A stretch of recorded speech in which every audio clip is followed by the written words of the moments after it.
From Washington, D.C., this is the Muslim News on Muslim Network TV. Assalamu alaikum, I'm Hena Zuberi. First, the headlines. House Judiciary Committee reviews 8 gun control bills. New York redistricting forces out progressive hopeful. Somali president urges immediate humanitarian action as drought escalates. Thousands mourn Palestinian journalist killed by Israel. Belgian Muslims, Jews submit petition protesting ban on animal slaughter. Nobel Laureate Yunus calls for end of COVID-19 patents. In our top story tonight, the Democratic-led House Judiciary Committee reviewed a package of 8 gun violence prevention bills at an emergency hearing today. A growing national gun violence epidemic spurred the panel's consideration of the Protecting Our Kids Act. Renewed calls for stricter gun control laws come in the wake of 2 mass shootings last month. One was at an elementary school in Uvalde, Texas. The other was at a grocery store in Buffalo, New York, targeting African Americans. Both were committed by 18-year-olds with AR-15 style rifles. Punch Bowl News reports that the omnibus package includes bills to raise the purchasing age for semi-automatic rifles from 18 to 21. The proposed legislation would also ban the import, sale, manufacture, transfer, or possession of high-capacity ammunition magazines.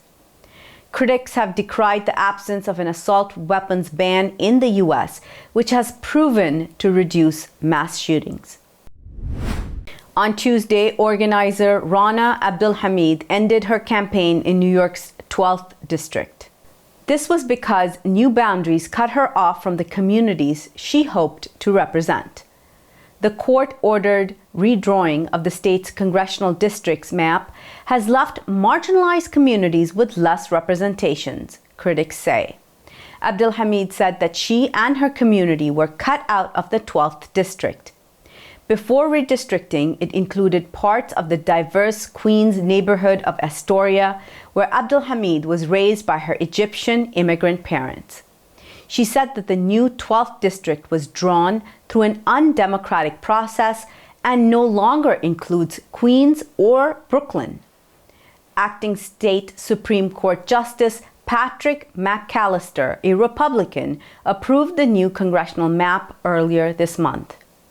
To represent her community, Abdulhamid would have to run against either Representative Alexandria Ocasio-Cortez in the 14th district or Nadia Velázquez in the 7th. A Politico report released Wednesday reveals a new strategy by Republican Party operatives to disrupt upcoming elections in strongly Democratic areas. That includes mobilizing an army of GOP-friendly lawyers to aid newly recruited poll workers on the front line of this year's midterm elections. The report is based on multiple recordings from meetings led by GOP operatives in the past year. The Republican National Committee's Election Integrity Director, who's from Michigan, Matthew Seyfried, said that poll workers have many more rights and freedoms than a poll challenger. A previously reported precinct strategy promoted by Republicans such as far-right nationalist Steve Bannon aims to get GOP recruits into election worker positions. That strategy has been endorsed by former President Donald Trump and is being rolled out in battleground states, including Michigan. On Tuesday, the U.S. State Department denied halting plans to reopen a consulate in Jerusalem, which served as a de facto embassy to Palestinians until it was shut down. Former President Donald Trump's administration closed the embassy. State Department spokesman Ned Price said that the U.S. remains committed to opening a consulate in Jerusalem. He added that an embassy is an important way to engage with and provide support to Palestinian people. Price said discussions are ongoing with Israeli and Palestinian partners, as well as consultations with members of U.S. Congress. His comments came after the Times of Israel reported that the Biden administration is freezing plans to reopen the consulate with stalwart opposition from Israel. The report suggested Deputy Assistant Secretary of State for Israeli and Palestinian Affairs, Hadi Amr, would become U.S. Special Envoy to the Palestinians. U.S. President Joe Biden has announced forming a new economic grouping for the Asia-Pacific, including 13 inaugural members. The move has revived former President Barack Obama's pivot or strategy of rebalancing Asia. The decision comes 5 years after the ex-president Donald Trump withdrew from the Trans-Pacific Partnership Agreement soon after taking office. The new grouping accounts for about 40% of the world's gross domestic product. The Indo-Pacific Economic Framework's 13 initial members include the US, India, Japan, South Korea, Australia, Indonesia, Malaysia, Vietnam, and New Zealand. Revival of the economic grouping is perceived as a strategy of rebalancing Asia with India and Japan as anchors at two ends. On Monday, a human rights group highlighted global calls to release Abdullah al-Hawaiti, a teenager sentenced to death by Saudi Arabian courts, accused of murder and robbery. The call comes as President Joe Biden is mulling a visit to Saudi Arabia during next month's Middle East trip.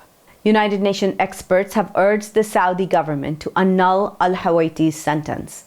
They allege that he did not receive a fair trial and cite credible reports that he was tortured into making a false confession when he was only 14 years old. And those claims were not investigated. On Twitter, the rights group Reprieve encouraged Biden to review what 3 UN experts recently have said about the case. Jeed Baisuni, who leads Reprieve's work on the death penalty across the Middle East and North Africa, said that the court knew al-Hawaiti had an alibi and was tortured. She added, "It's not too late for the Saudi courts to do the right thing." Israeli forces killed another Palestinian journalist. Details after the break. Stay tuned and we'll be right back after these messages.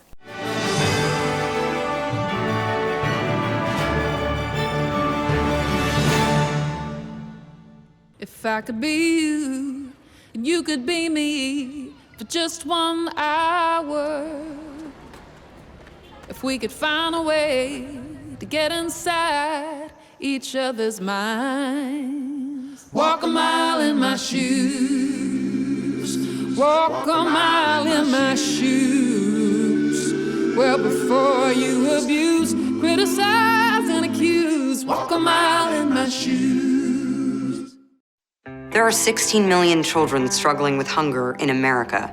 That's 1 in 5 daughters, sons, neighbors, and classmates who don't know where their next meal is coming from. Yet billions of pounds of good food go to waste every year. It's time we do something about it. Feeding America is a nationwide network of food banks that helps provide meals to millions of kids and families in need. Visit feedingamerica.org to help them feed even more. Together, we can solve hunger. Together, we're feeding America. Despite the development of a COVID-19 vaccine, millions around the world will not have access. We need a vaccine that's free and available to everyone, everywhere. It's time for a people's vaccine. Billboards are popping up all over the country with an... Our neighbors don't realize that Muslims are absolutely opposed to ISIS. Salam. My name is Abdul Malik Mujahid. I'm an imam in Chicago. 16 shots!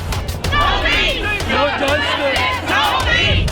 So how do we bring up the energy which can really have an impact on the world? You need to build bridges of understanding among people, and we need to have America moving forward.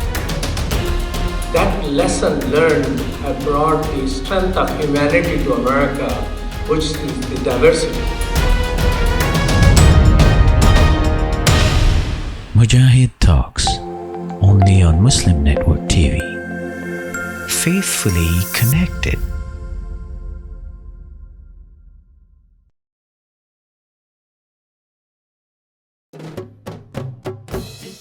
Assalamu alaikum. Open up your eyes. Assalamu alaikum everyone, it's your brother Zain Bika from South Africa. One of the first educational programs ever produced for Muslim children was the ever popular Adam's World series. The colorful and comical Muslim puppets stole the heart of a generation. Sound Vision will be releasing brand new episodes of Adam's World with the launch of a Adam's World app. Subscribers will enjoy new Adam's World episodes as they are released, as well as all the classic episodes of Adam's World. So visit adamsworldapp.com now to learn more, subscribe and enjoy new adventures of Adam and his friends. And let's keep helping tomorrow's Muslims today. Assalamu alaikum. Adam's World. Believe me, there's a lot to see. Bismillah. Let's explore. To stop this genocide, we need your help.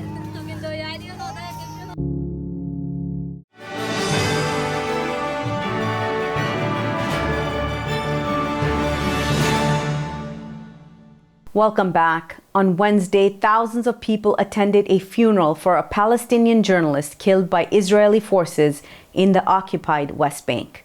Ghufran Haroun Warasne was shot in the chest near Al-Arub camp, north of Hebron, the health ministry reported. Pictures and a video clip circulating on social media showed the 31-year-old journalist lying on the ground after being shot.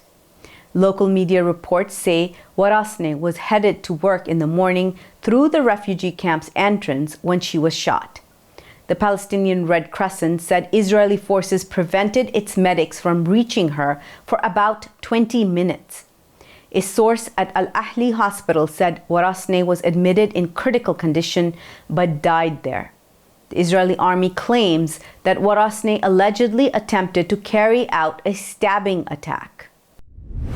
On Wednesday, Somali President Hassan Sheikh Mohamud implored the international community to help with ongoing drought response. The United Nations has warned that 330,000 children in Somalia are at risk of dying from starvation. Mohamud, who was elected May 15th, visited internally displaced persons camps on the outskirts of Baidoa, one of the worst affected areas. He pledged to take action on Twitter after the visit. Mohamud said his government will work with all partners to effectively address the drought. He pleaded with the international community for immediate action to help save lives. Mohamud added that the international community has stood by the Somali people for 3 decades.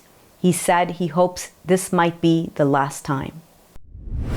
On Wednesday, Belgian Muslims and Jews submitted a petition with 127,000 signatures protesting a proposed ban on animal slaughter according to religious rules. Muslims and Jews practice animal slaughters based on halal and kosher practices. After 2 weeks of debate over the proposed ban, representatives of both communities and supporters gathered in front of the Brussels Region Parliament to show solidarity. Joshkun Bayazgol is head of the Belgian Religious Foundation and spokesperson for the Belgian Islamic Coordination Board. He told Anadolu Agency that the legislation proposed in the name of protecting animal welfare is a serious violation of religious freedoms. Albert Gigi, the chief rabbi of Brussels, called the proposed law unfair and wrong, saying it targets religious minorities, especially Muslims and Jews. 2 Australian Muslim parliamentarians were named ministers in a historic first for the nation. Anne Ali was named Minister for Early Childhood Education and Youth, and Ed Hosick was appointed Minister for Industry and Science. Ali and Hosick were sworn in on Wednesday. This was 11 days after new Prime Minister Anthony Albanese's centre-left Labour Party claimed election victory over Conservatives. Both held a pink-coloured copy of the Quran as they took their oaths of office. Born in Alexandria, Egypt, Ali is also Australia's first Muslim woman minister. Hosick, born in Australia to Bosnian parents, became the first Muslim to be elected to Parliament in 2010. A pink-colored copy of the Quran rests on a polished wooden table in the reception room of the Australian Government House. Western Sydney Labour MP Ed Hossick placed his right hand on his heart and took the oath of office on this Quran before the Governor-General David Hurley. Hossick became Australia's first Muslim cabinet member Wednesday. The copy of the Quran has become a symbol of the most culturally inclusive ministry and parliament modern Australia has seen. The CEO of Sydney-based Muslim Women's Association, Maha Abdu, gifted the religious text to Ed Hossick. She told the Sydney Morning Herald and The Age, "I didn't imagine this happening in my lifetime." West Australian MP Anne Ali also took her oath of office with the same copy of the Quran. Ali became the first Muslim woman to be sworn in as a minister for youth and early childhood education. On Saturday, an Uyghur rights group expressed serious disappointment with UN High Commissioner for Human Rights Michelle Bachelet's trip to occupied East Turkestan. The group said that the visit amounted to a propaganda opportunity for China to whitewash its crimes against humanity and genocide against the Uyghur people. Rights groups had demanded assurance Bachelet would have unfettered access to the region and be able to speak freely with Uyghurs. They had warned that her trip risked lending legitimacy to Beijing's justification of a counter-terrorism campaign in the region. Nearly 1.8 million members of the Uyghur ethnicity have been detained in a network of internment camps since 2017, the groups say. Bachelet said she was not in China for an official investigation of the situation in the Uyghur Autonomous Region. She claimed to have had unsupervised access to sources the UN had arranged to meet in the region. On Saturday, Nobel Prize winner Muhammad Yunus called for a waiver of intellectual property rules for COVID-19 vaccines and treatments. The social entrepreneur said liberating the technology from profit and patent is key to a global health system that puts lives ahead of corporate profits. Yunus has previously joined other Nobel laureates to push for an end to intellectual property barriers. He pointed to global inequality in access to vaccines. Yunus cited Oxfam's estimate that it could take another 2.5 years to meet the World Health Organization's goal of vaccinating 70% of the global population. Low-income countries are just now seeing doses arrive, he said. Coming up next after the break is our in-depth analysis segment. So stay tuned and we'll be right back after these messages.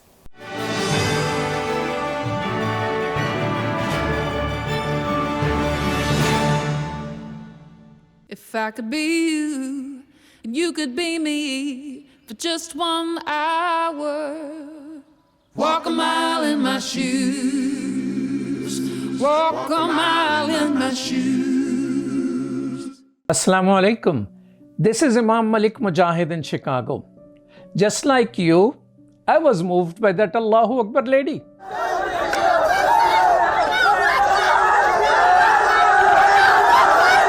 She stood her ground, fearful of none, for her hijab and for her education.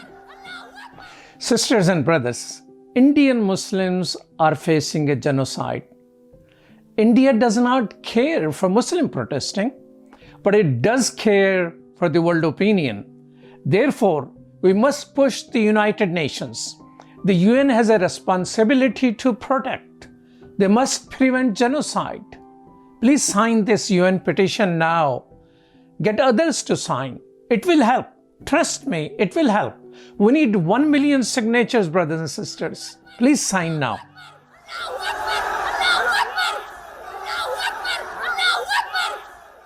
Despite the development of a COVID-19 vaccine, millions around the world will not have access. We need a vaccine that's free and available to everyone, everywhere.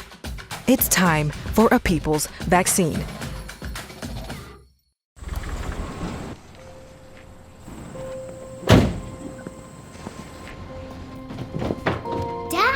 They took over my bedroom. Come on, come on. Okay, Dad. 1, 2, 3.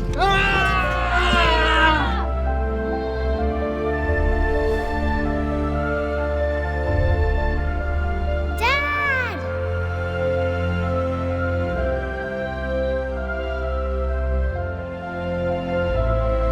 You saved me.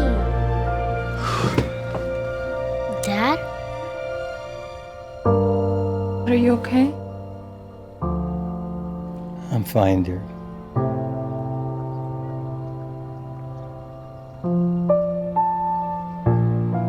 Your hero needs you now, and AARP is here to help. Find the care guides you need at aarp.org/caregiving. We are Justice for All. Headquartered in the heart of downtown Chicago, Justice for All is a global humanitarian initiative dedicated to raising awareness for human rights concerns impacting vulnerable minority groups. Our diverse team of staff and volunteers, led by Imam Malik Mujahid, work tirelessly to help Justice for All achieve their goals.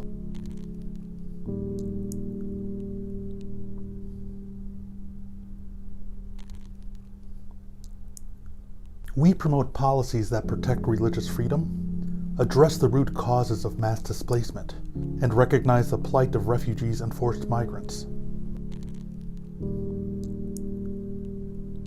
Together, we can continue to stand up for justice. Justice for all.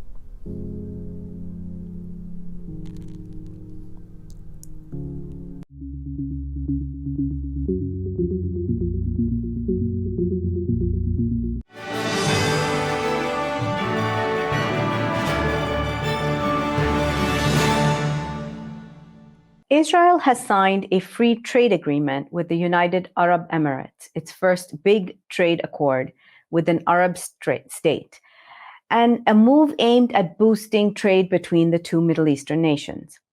The pact was signed in Dubai by Israel's Minister of Economy and Industry, Orna Barbibai, and her counterpart, the UAE Minister of Economy, Abdullah bin Tawq al-Marri, on Tuesday after apparent months of negotiations. To discuss this and the impact this has on the Palestinian people and the issue of Israel in the Muslim world, we have with us Sami Hamdi, the Managing Director of International Interest, who is a political commentator. Assalamu alaikum. Thank you so much for being here, Sami. Alaikum salam. Thank you for having me. So, Sami, could you tell us more about this trade agreement? What does it entail? I think first and foremost, it's important to highlight that this trade deal has been rapidly negotiated. Usually these trade deals take years to negotiate. But the UAE in Israel, or the apartheid regime in Israel, has been able to negotiate this deal very quickly, very swiftly, indicating an intention on the part of the UAE to really cement these ties and really storm ahead with these relations that it has established with the occupation regime in Tel Aviv. The idea being that the UAE are absolutely convinced that their ties with Israel are useful, that their ties with Israel are something to be invested in, and they have been marketing these ties, of course, as part of peace and promoting economic cooperation, even as the regime in Tel Aviv storms Al-Aqsa Mosque, demolishes homes in Silwan and in Sheikh Jarrah, continues to seize land in the West Bank and the like. With regards to this free trade deal, it essentially gives unique access for Israeli companies into the UAE economy, but also in the free zones. And this is where perhaps it poses some issues with regards to the GCC states, the other Gulf states, given that there are rules specific to these free zones that allow the free trade of these goods. Essentially, what this free trade deal allows is for Israel to export its goods indirectly through the UAE. It allows Israeli goods to go through the UAE. Perhaps there might even be an arrangement for them to be repackaged and then sent off to Saudi Arabia or to other countries and the like. And this is why when it comes to this free trade agreement that's taken place, it is big, it is huge, but it's also reflective of this shift that we've seen in the UAE, which appears to have discarded the Palestinian cause and focused primarily on what it describes as accepting a reality and adapting to it. How do you think this will impact BDS campaign especially as you just mentioned that some of these goods could be repackaged. People might not even know that they're originating from Israel.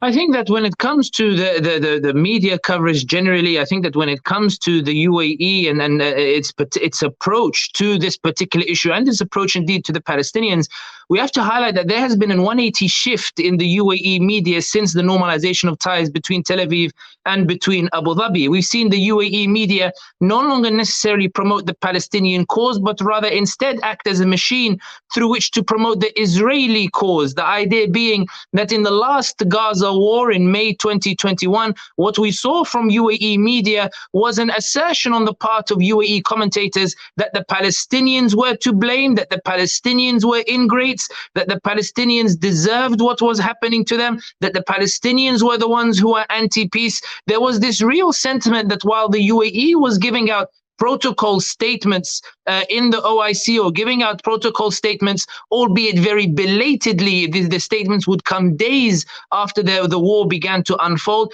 There is this sentiment that the UAE has really stormed ahead with this. We've also seen the UAE try to buy Israeli football clubs, invest heavily in Israel. We've seen UAE ministers, or the UAE ambassador in this case, go to Israel and say, I've never seen a country like this. It's so wonderful and it's incredible how people are treated here. What we've seen from the UAE is essentially turning a blind eye to what is happening with the Palestinians, and a blind eye to things perhaps that the people in the region, the Muslim world, would perhaps give attention to. So in other words, when we're talking about concerns whether goods might be repackaged or Israeli goods might be repackaged in the UAE, for the UAE, this is no longer of particular concern. Even the argument that the UAE normalized ties in order to help the Palestinians, the idea being that with ties with Israelis, they would be able to lobby on behalf of the Palestinians. We've seen that either the UAE lobbying has been ineffective or it's non-existent, because the reality is, since Naftali Bennett, the new prime minister, took power, since he established a coalition that includes Palestinians who believe that somehow engaging with the system will enable them to secure their rights, we've seen Naftali Bennett has been even more aggressive in some cases than Netanyahu was before him towards the Palestinians. The idea here being that in signing this trade deal, in this shift that we've seen in the UAE, we've seen what can only be described as a complete abandonment of the Palestinian cause, and the decision instead to support Israel in its bid to establish itself as part of this wider marketing that UAE touts as going towards peace and economic cooperation. Can you share with us what was the catalyst for this change? Because for decades, it would have been unimaginable. Was this the passing away of the old guard? Is this the new guard that has come in? What, in your opinion, what is the reason for this change? In 2018, the former Qatari Prime Minister Hamad bin Jassim gave an interview to France 24 in November 2018, in which he said that when Arab states get close to Israel, quote, this is his saying, when Arab states get close to Israel, they do so not because they like Israel, but because they believe that Israel is the key to the Congress and the key to the White House. The UAE has seen how countries such as Qatar, when it's established its own normalization, albeit not official normalization, but in 96, when Qatar established the first Israeli office in the Gulf in exchange for Israel preventing a Saudi invasion of Qatar, the UAE saw how that enabled Qatar to open doors in Congress and in the White House. And there were even suggestions that during the blockade, Netanyahu was lobbying Trump to not allow the Saudis to invade Qatar in 2017. But the idea being that the UAE sees benefit in normalizing ties with Israel in order to assert influence over Congress and over the White House. And we've seen that the UAE today is the most powerful lobbying network in Washington today. We've seen the way that the US turns a blind eye to what the UAE is doing in Libya, to what it's doing in Tunisia in terms of trying to bring down the democratic transitions in these countries. We saw how UAE lobbying helped to facilitate the recognition of Sisi's coup in Egypt, even under an Obama administration. We saw the way the UAE's relationship with Donald Trump was able to instigate instigate a blockade against Qatar with US backing or implicit backing on the part of Donald Trump. The UAE believes that in going above and beyond Qatar, where Qatar normalized half-heartedly, the UAE has one-upped Qatar in this competition between them by normalizing ties with Israel in the hope that this will allow it this access to White House and Congress that it so desires. And you will note that when Sheikh Khalifa bin Zayed died, the recent ruler who has died, albeit he never really ruled the UAE, it was always the Crown Prince Mohammed bin Zayed, the current, the new ruler. But we saw that Biden's delegation to the UAE was a heavyweight delegation. It included Kamala Harris, the vice president. It included Blinken, the Secretary of State. It included the head of the CIA. It included Senator Murphy. It included all of the heavyweights that you could expect in the diplomatic cause or to represent the US, to highlight the extent to which the US sees the UAE as a very valuable ally that should be listened to. And it's reflective of the influence that the UAE has. And the second reason, perhaps, and rather perhaps less important for the UAE, is this idea of when bin Zayed is a pragmatic individual, in which he says that at the end of the day, I built Dubai with these tall towers, I built Abu Dhabi with this wonderful architecture, I have people from all over the world who want to live in my country, I have succeeded economically, I have a model that succeeds, and it has nothing to do with fighting for these causes, it has to do with economic development, and that's the way that you establish peace in the world. The idea being that for the UAE, they believe that one, they should ensure that their monarchy reigns supreme, and the second, that in this economic cooperation, everybody can be happy at the end of the day. This is, of course, giving the benefit of the doubt to the UAE, but the reality is that the implementation of these policies has seen the UAE crush the democratic transition in Tunisia, plunge Libya into civil war, divide the opposition in Syria, support a coup in Egypt, support southern separatists in Yemen. The manifestation of UAE's policy has been one that is disastrous, and Palestine is only the latest in a long list of victims of the UAE's foreign policy. Thank you so much for your time and for being here with us today. Thank you for having me. That's all from our Washington studios tonight. Thank you for tuning in. You can find previous episodes and more on our YouTube or Facebook. For more content, keep watching Muslim Network TV or visit muslimnetwork.tv. Assalamu alaikum and good night.